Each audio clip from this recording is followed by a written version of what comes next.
A minority business owner in Louisville started out with a simple goal: grow fresh, local produce. But less than a year after opening her store, she encountered this, a building full of mold, and that was just the beginning.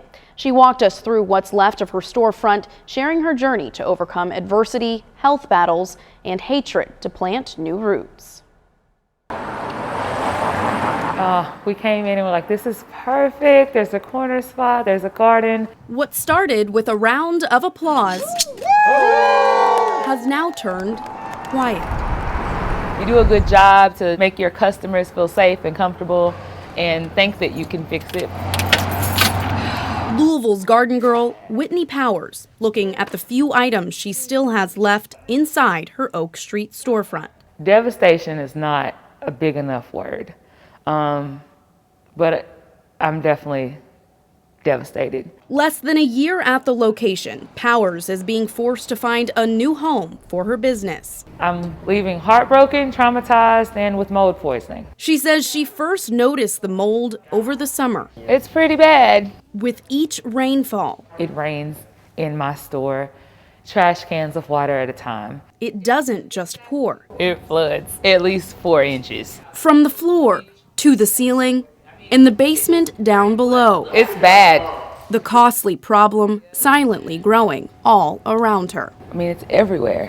For months, Powers says she asked her landlord for a solution. And I asked him in June, and in November, we still weren't fixing the mold. He said he would, and I believed him because I thought, who wouldn't want a tenant that's bringing up the neighborhood, right, to stay? But instead of answers, Powers says he tried to raise her rent nearly $2,000 per month. And she says the problems didn't stop there. And I'm traumatized. Claiming some tenants were upset she got rid of stray cats when cleaning up the garden area, hurling racial and homophobic insults aimed at her and her staff. At one point, there was a comment of, we don't want any and in our building. They meant it because those comments were followed up by harassment. Someone started to send kitty litter to my home address, like boxes and boxes at a time. All of it taking a toll, she says, on her physical health. I went to a doctor and she was like, I'm going to test you for mold poisoning. And she did, and sure enough, I had mold poisoning like this whole time. Yeah, that goes too.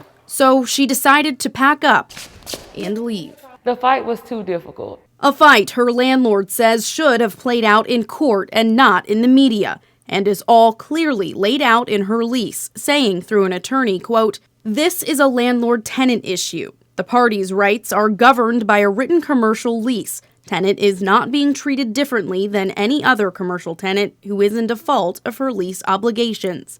And that, quote, "We will address tenants' claims in the courtroom if necessary." Powers now plans to lease a space at the Louisville Central Community Center while she works to find a new permanent home. We'll be doing meals for seniors that will be Medicaid reimbursable, and we'll also be doing food that'll go to grocers and small convenience stores throughout the city. In the meantime, the garden girl has until the 1st of the month to get the rest of her belongings. I'm getting out of here, and hopefully they fix it before anyone else comes in here. As she branches out to start anew. In a sense, I'm glad that it's over, but it's unfortunate that it had to be like, it shouldn't have been like this.